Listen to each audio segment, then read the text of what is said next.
Thank you, Grolier. Thank you, James. Hi, Ryan. We wish you were here. We love you.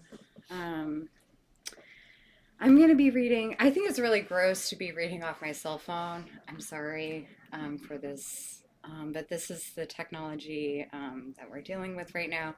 I want to say that I started writing this poem in October of 2024, so right before the election. And it might also be relevant to know that this is a long poem. It started in October and now it's a book length poem. And it's called Some Break A, Others Say Do. And the first 40 pages were published as a chapbook by Press Break. And I did bring one copy because that's all I have left. Okay.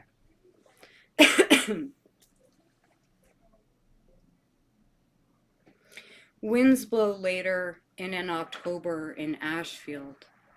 Leaves, lands, fruits. With the rest of the leaves, winds blow through the trees of the hill homes. The sound is whistling through another window. Although this wind has felt many flags, I forgive it for touching me now. To the wind, I am invisible. To the wind, I am a flag made of flesh. To the wind, I leave everything. To the wind, I wave infinite goodbyes and blow kisses that land everywhere the wind blows. Air kisses that graze the grasses, gravel, mountain climbs, peaks, falls, lakes, landfills, curtains, flames, kites, waves, pinwheels, feathers, graves. My air kisses breeze along airstreams into and through other air kisses. They catch fire in the acid rain. They are restless in their lipping. They are immune to tear gas, wildfire, or contagions of any kind, air kisses being deathless, existing like soft, bright dandelion seeds. It's hard to believe in a continuous wind when some destroy homes, humans. Some winds are so still we call them air. It's so hard to believe in a continuous air when some have it and some take it. I give a kiss into the wind and its gap stanzas of air, sound of elegy, and taste of pus. I cannot think of the wind without thinking of its wound. A crab scratches at deep antique sands. DG told me she is a bone. Sands, bones, songs. He can't grab poetry. Depression sounds like a bumper sticker. Bone sands of grief. Treat it like a day, they say. The blue jays who melt into the sky in such a way, the clouds in a whisper song sing. But the crows know the day, and the day is a weather of chalkboard ash and blood, red, not blue, no flags, but war.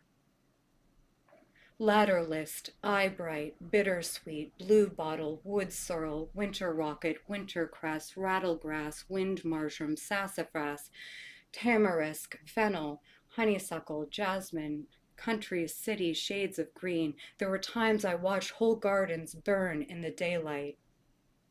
In the daylight, human bodies set themselves on fire, drove themselves to work.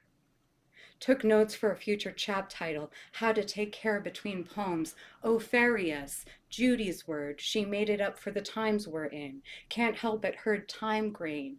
Ghost cats can eat anything, says my undernourished daughter. Back to what? In the daylight, by the knuckle, through the tunnel near the gash, bore the bodies down the pipeline toward the placemat in the past, round the shoulder, up the flagpole, mid-autopsy of the moon, cross the drone click past the doorstop of the blonde life in the cities of the now. In the fetid now, in the fetid snow now falling, weeks before a new year made old again by centuries of starlight, I put a ruler in my mouth. Nothing ends. No, it is not another way of saying everything begins, the distance between tongues.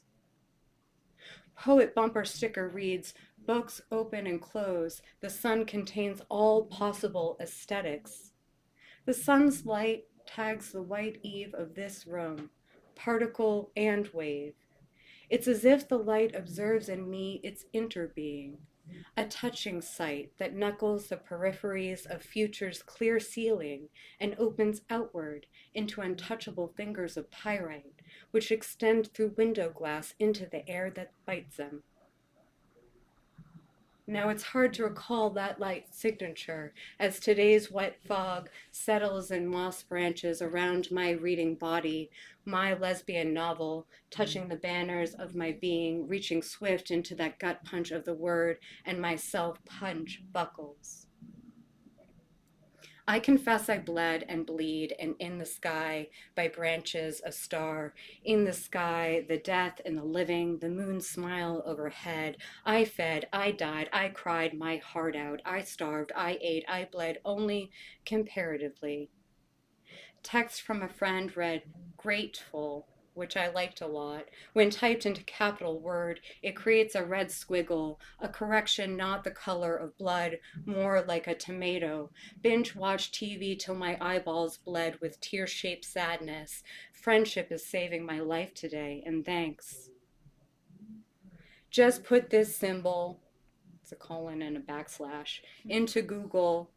Some people call it a backslash, but as I look up at the line, I'm dissatisfied that ASCII turned emoji, thumbs up, thumbs down, into hearts pressing blood through our bones that crack other skulls. What is happening has always, doesn't make it softer, no internet without blood.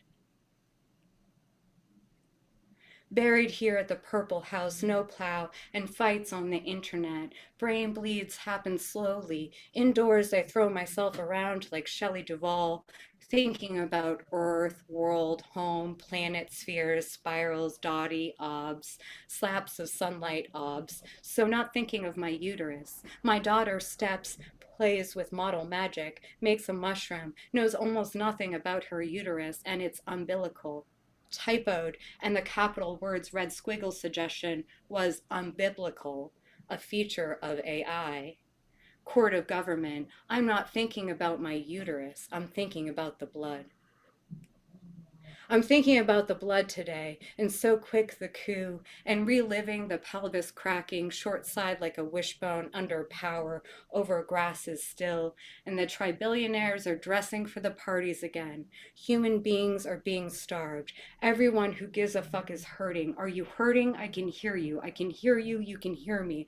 I can hear you. Can you hear me? Can I hear me? Can you hear I? Can you hear me? I hear can you? Be can you hear with me now? Etc., and how to survive. Thank you.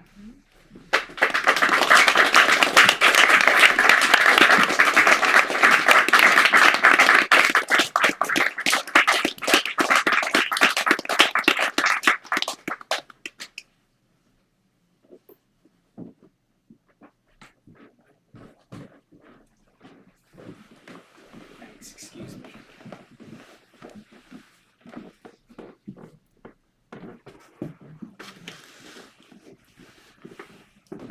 Hi, my name's Danny Schott, and I'm here from Hoboken. It's a pleasure to listen to and to read with Corbett. Last time I read here was in 2018, but I also did a Zoom thing when we were just coming out of COVID. I think the first event, first or second, that was done here was with me and some other people. Anyway, I'm going to start with a poem by a friend of mine, and there's a reason for it. This is from a book that just came out by Baron Wormser, and James and I were emailing Baron, setting up the reading and stuff, and he informed us that he had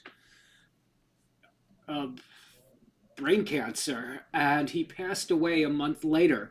This book came out like a week ago, finally. So I'd like to start with something from Baron. It's called Really First Love.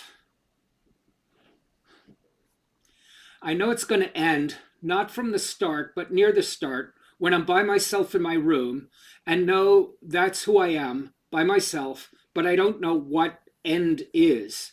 I haven't a clue and feel I haven't a clue, although I played the board game when I was a kid, even though my older brother tells me I'm still a kid, but I know I don't know. I mean, really know the kind of know that I see sometimes in people's faces as if they embraced the basic hurt and never left it and never could tell anyone. So it's just stayed there and in their eyes and around their mouths, sort of sullen and lost, but I can't say any of this because I don't know, but I intuit it even when I touch her breasts, and it's the best feeling, really a feeling in every sense I've ever had. And that's just the beginning, but I know that this feeling is going to end the way 1 minute becomes another, and I hate saying goodnight and going home because I want to swallow time. I want there to be no beginnings or endings, no numbers, no dates. I just want the feeling that can't last because it's a feeling.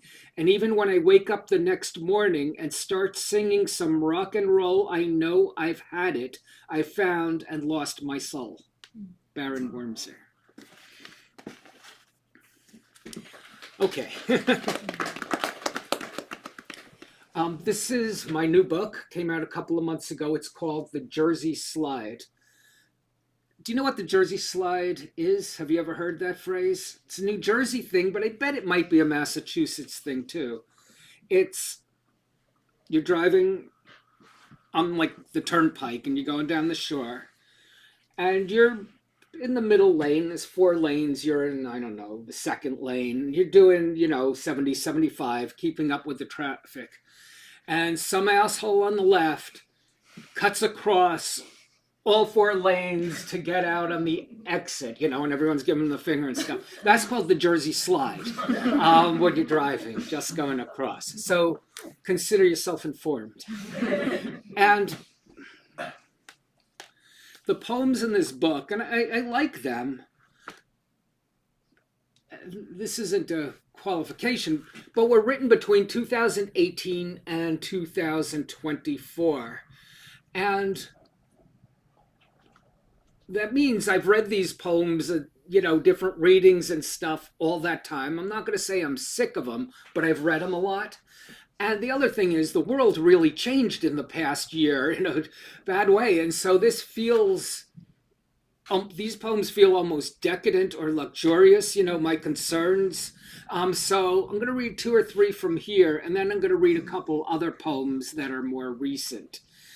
Even though the book is 2 months old, in certain ways it feels old just because the world has changed. But let me read these. Dispossession.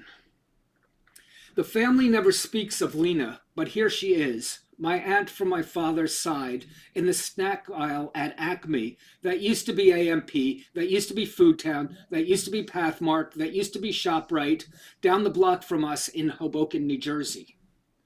Lena stands in the snack section weighing a bag of pretzels versus a bag of Doritos.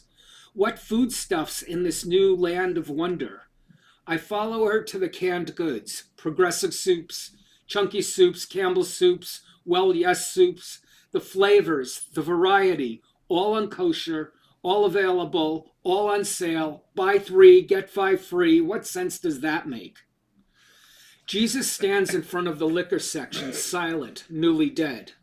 I saw his body at Our Lady of Saints, one of the few people I met who looked better in the coffin than he did on the streets. Jesus' name is Bobby. He was a homeless man who lived between 6th and 7th Street on the Avenue, the stretch between the bagel shop and Dunkin' Donuts, his domain. He's holding a Bud Tall Boy in a brown paper bag. Thanks, he says. The only word he ever says besides smoke when he sees me walking down the street. I nod to him in my usual way and follow Lena to the meat section, far from the pork chops to the cuts of beef. So many choices. What's a lonely apparition to do? She surveys the possibilities, sometimes picks up a package for inspection, moving her lips as she reads the label. Lena was killed at Auschwitz, but we don't talk about that. Her father, my grandfather, drove her out of the house with a raised garden hoe after her pregnancy became apparent. She moved across Frankfurt with her boyfriend, the army sergeant who disappeared somewhere along the line. Her blonde-haired children, Wanda and Denny, murdered at Theresienstadt. Family history we don't talk about. I don't talk about. I'm the only one left. Today, Lena is shopping at Acme, and Jesus is eyeing her as she touches the plums, so delicious, so out of season, on this gray autumn day. He follows her as she glides down the produce aisle, past the scales and cabbages and spinach and lettuce and Brussels sprouts, until she gets to the front of the store and sees the pumpkins. What are these orange monstrosities? Only in America, if only America. Jesus takes her by the hand, past the sad cashiers into the parking lot, where the shopping carts are scattered willy-nilly like the souls of her brothers and sisters. They walk off the supermarket grounds and disappear into what's left of this day, what's left of this world.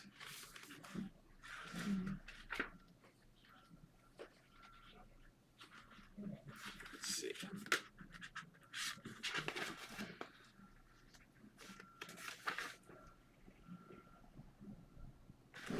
Here's one. This is one I wrote a few years ago. The sentiment remains, some of the facts have changed in it. Legacy. I offer advice when asked, usually something along the lines of, you'll figure it out. Both of my sons are teachers. Casey teaches science, Levi history. I must have made it look easy, though it wasn't. Those summers watching baseball and Sons of Anarchy on the couch.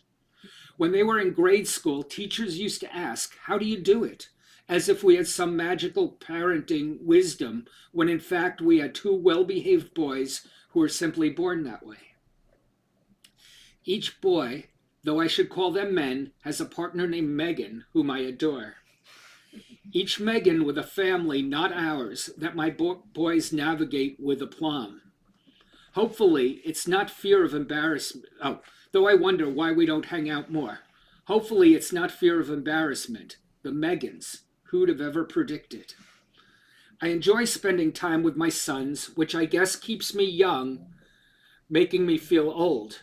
Each is quiet, you might call them shy. A defense mechanism perhaps developed growing up in the home of a needy minor poet. They live in a different world than the one in which I was raised. Both born and bred Hobokenites, products of public schools our white friends seek to avoid, while Caroline and I are still newcomers in the city we've lived in for 35 years. Neither much of a Jew, but neither Christian either, thank God. Raised with few rules, both have strong moral codes, which I imagine they inherited from Caroline, with Mayflower roots and Episcopal sense of justice. I want a grandchild or four, but as Caroline reminds, it doesn't matter what I want, though I want, while young enough to leave a trace of memory.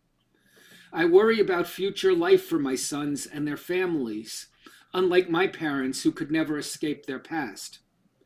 Today, I tell the same story for the third or fourth time and see Levi raise his eyebrow to Megan, who raises her eyebrows to the other Megan. I smile to myself, content that all is as it should be. I wish them well. They have the foundation. Two good men in a cockeyed world. Okay, let's get some new ones in here.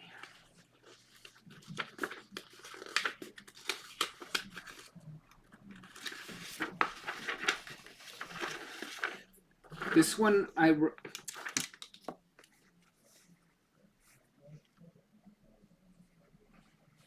Okay, maybe I'll read from my phone.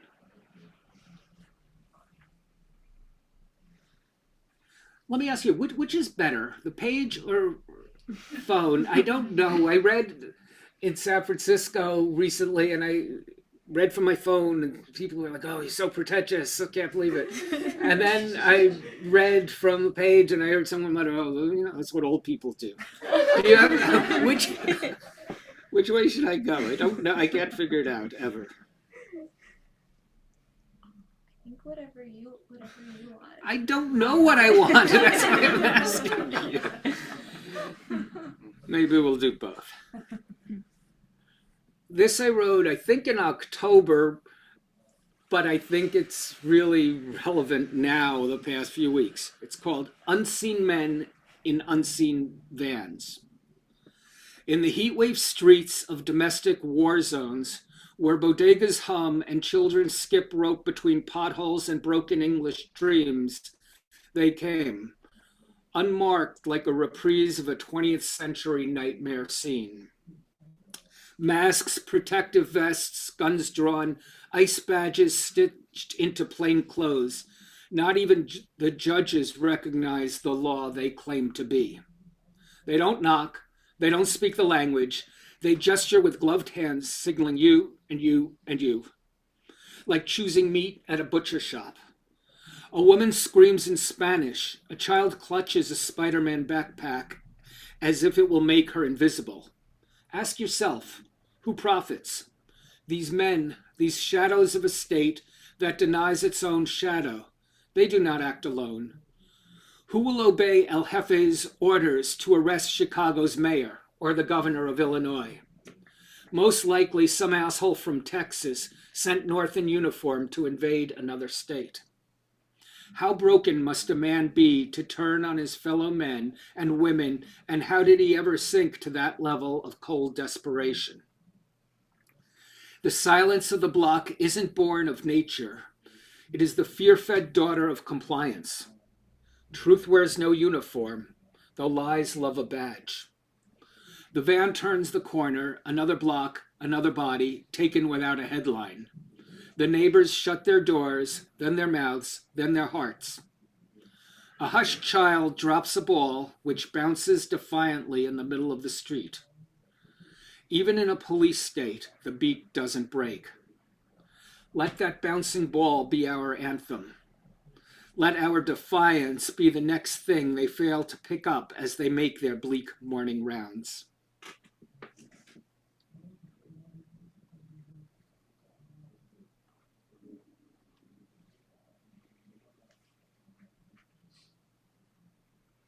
Okay.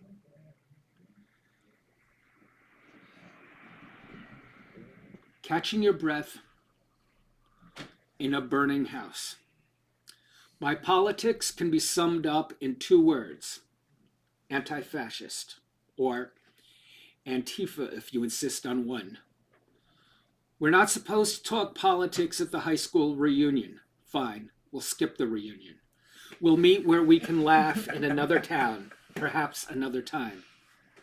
We're not permitted to call them fascists anymore, but their boots echo loud, shiny and stomping through the halls of media giants, corridors of white shoe law firms, centers for disease control, through classrooms and dormitories, into your child's consciousness.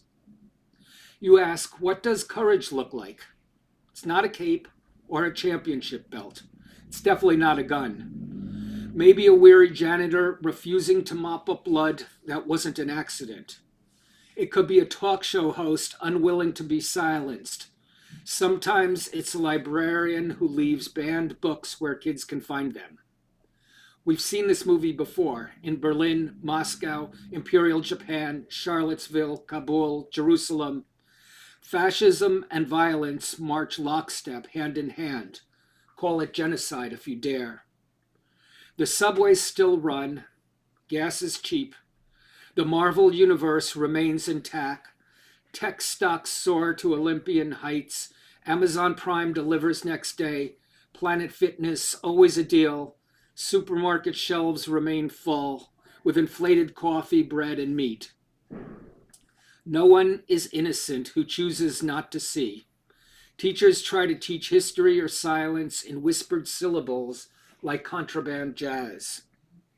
Don't wait for the uniforms to change. They already have. Now they wear masks and flags on their lapels and carry guns with the safety off in fear for their lives. Courage is not the absence of fear. It's carrying that fear into the courthouse, the classroom, the library, the voting booth, and into the streets. Remember, bullies are cowards at heart. You are not insignificant. Fascists only can win when you believe yourself small. When you say unity, ask under whose rule. When they chant freedom, count the cages holding brown workers and children. Then, when you feel lost, stand up anyway, even if you tremble, even if your voice shakes. Take a deep breath, make yourself breathe again and again and again. Don't ever stop caring or breathing in this fucking burning house. Okay, how am I doing? One more? Yes. Which one do I want to do?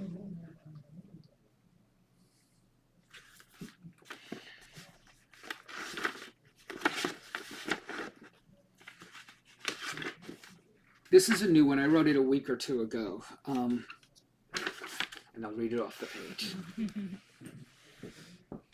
Geriatrics. My sister Carol and I would joke that Susan's going to outlive us all.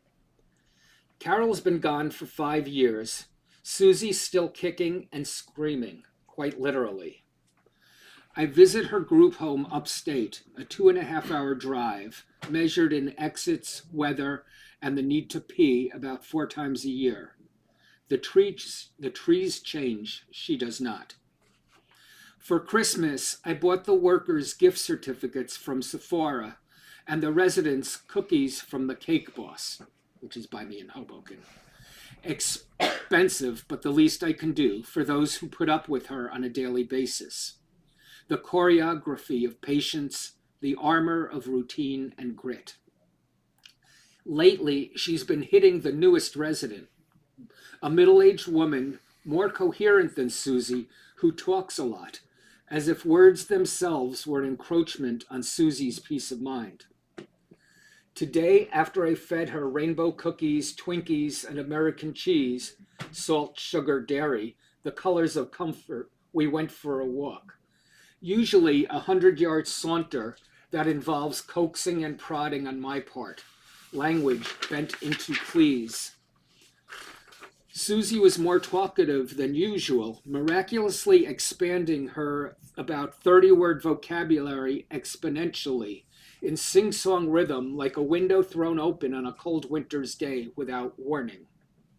Mommy's coming. No, Mommy's died. Poor, poor Susie, sad little girl.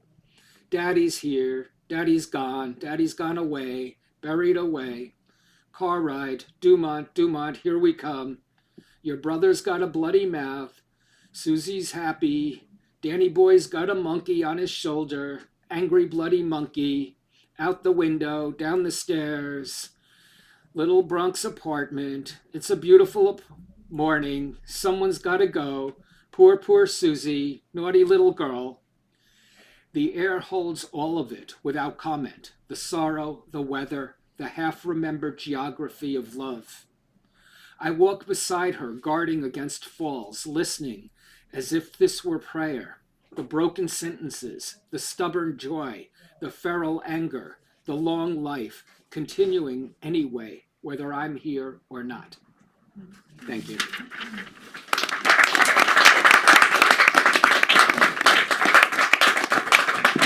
If you're interested, books are for sale here.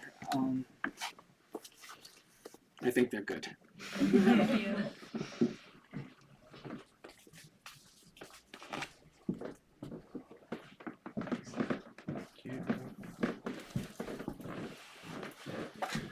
Thank you, Danny. Thank you, Corbett. Let's give them a round of applause for a beautiful reading this evening. Thank you. That was excellent. Thank you to the Zoom audience. Thank you to the in-person audience for coming out this evening. We have some books for sale, as Danny said. Poets will be signing books. When we finish, if everyone could please put your chairs up against one of the walls, I'll be very grateful. And I want to let you know that next week, 1 week from today, January 28th, Jim Dunn and Garrett Caples will be reading here. Perhaps we'll see you then. But until then, wishing you all the very best. Thank you so much for coming this evening.